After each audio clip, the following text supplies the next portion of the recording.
Vamos refletir um pouco sobre 1 Pedro. As epístolas de Pedro nos trazem uma expressão muito importante, que é a expressão que eu quero fixar um pouco a atenção nessa tarde, que é forasteiros. Considero os cristãos como forasteiros. Por quê? Primeiro precisamos entender que Pedro está direcionando essa carta aos cristãos que estão em Roma. E automaticamente ele está escrevendo a carta na Ásia. No momento que a igreja lá na Ásia já estava muito bem estruturada. Isso é período de 60 a 80 depois de Cristo. E nesse momento Pedro está trabalhando questões como a aceitabilidade que a sociedade grega tinha ou com divergências e convergências. Divergências totais, claro, com os cristãos, que para os gregos estavam na contramão da filosofia helenista.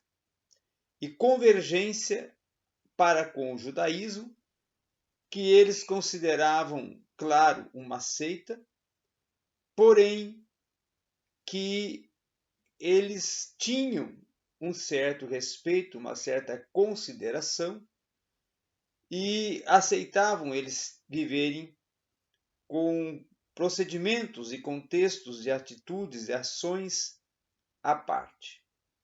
Agora, o que eles não aceitavam, não concordavam, não podiam totalmente ter como conveniente, como plausível, eram os cristãos. Era um grupo de gentios e alguns judeus também agora surgirem com atitudes, com ações, com práticas totalmente contrárias à filosofia helenista e não participando de nenhuma das manifestações sociais públicas promovidas pela política e filosofia helenista.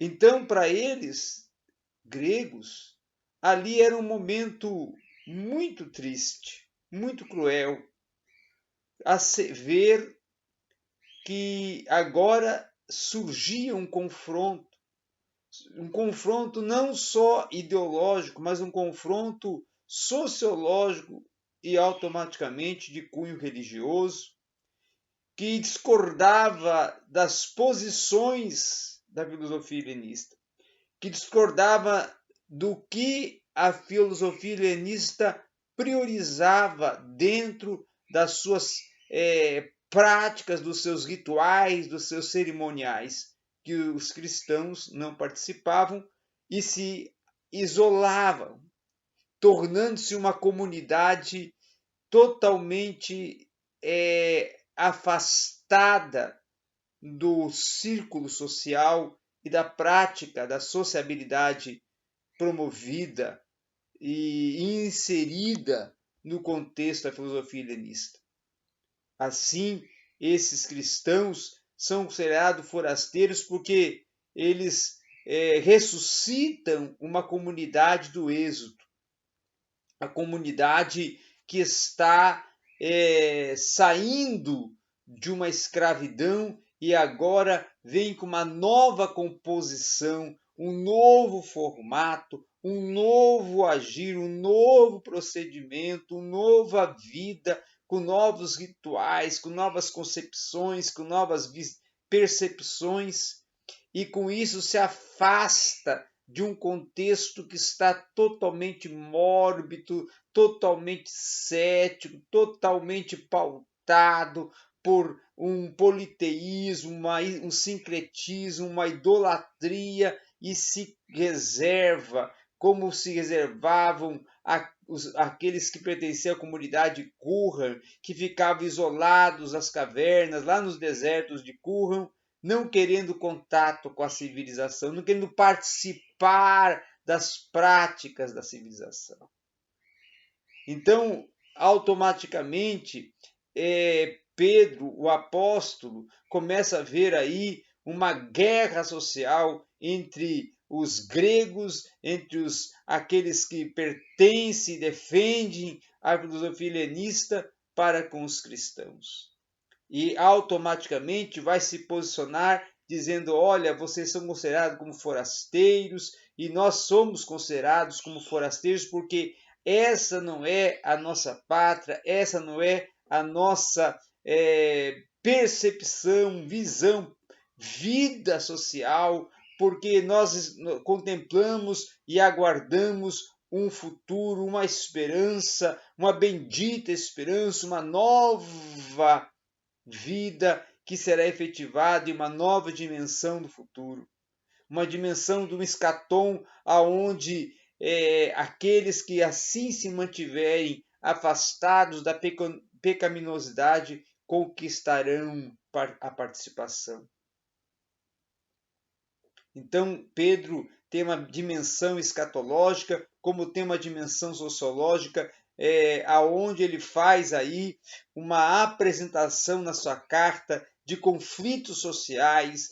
Seria uma carta de uma exposição de uma sociologia religiosa, aonde a religião ela é visualizada dentro dos parâmetros da sociedade e das propostas sociais e das teorias sociais e como que essa religião ela vai se inserir e conviver sociologicamente. Então Pedro começa a colocar cada um dos seus parâmetros de fé, dessas posições doutrinárias, das suas verberações teológicas, ao ponto de colocar a igreja como a parte desses contextos neofrálgicos, contextos da pecaminosidade, de uma decadência. E aí vindo a priorizar e a defender o cristianismo como não uma religião, não um segmento, mas sim como uma visão de vida e vida voltada a ser realmente um participante da fé efetiva, da fé produtiva, da fé geradora pela mensagem do Evangelho, uma fé geradora de uma crença, de uma cristandade, de uma salvação e de uma garantia de vida eterna. Então, a carta de Pedro, essa primeira carta é uma carta magnânima no aspecto da composição, da participação da igreja em meio a uma sociedade decadente. A igreja não se contextualiza com essa prática da sociedade que está indo à deriva. Segundo a percepção petrina, a igreja se isola, se aparta, porque ela tem um referencial e um diferencial: a vida de santidade, que não combina, que não participa, que não se encaixa com esse contexto totalmente destruído, absolvido pelo mal e pelas práticas céticas e contrárias à fé cristã. Não podemos concordar, não podemos aceitar, não podemos conviver com esse tipo de práticas. É o que Pedro se posiciona, é o posicionamento petrino para essa circunstância em que está inserido.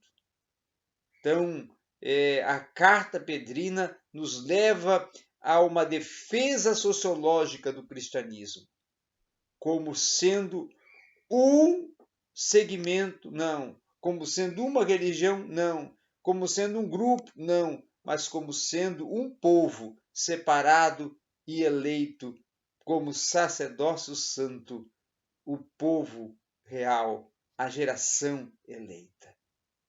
Que Deus em Cristo vos abençoe e obrigado por mais esse momento.